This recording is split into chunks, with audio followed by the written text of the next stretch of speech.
అసలు కృష్ణలీలలో అద్భుతం ఏంటంటే పుట్టిన పిల్లాడికి నీళ్లు పోసి వాళ్ళు తీసుకెళ్లి 11వ రోజున ఉయ్యాల్లో వేశారు.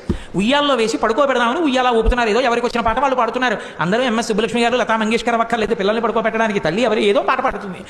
ఎంతమంది గోపకాంతలు వచ్చి పాట పాడిన నిద్రపోలే.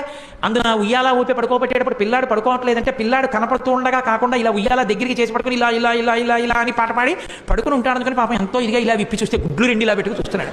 ఏమిటమ్మా పిల్లాడు ఎంతకీ పడుకోడు, ఇదేం పిల్లాడే అని చెప్పి ఆ భుజం మీద వేసుకుని పాట పాడి ఎంతో తిప్పి తిప్పి తిప్పి తిప్పి ఇలా చూడటం కుదరదు కదా. పడుకున్నాడా అంటే ఏం పడుకున్నాడు, గుడ్లేసుకు చూస్తున్నాడు. ఏం చేసినా పడుకోడు. ఇది ఎక్కడ పిల్లాడని ఆఖరికి యశోదాదేవి వచ్చి తల్లికి ఆఖరికి పెద్ద బ్రహ్మాస్త్రం ఏంటంటే బోర్లా పడుకోబెట్టేసి వీపు మీద ఇలా ఇలా ఇలా ఇలా కొట్టేస్తుంది. ఆ తొడ ఊపుతాను కొడుతోంది.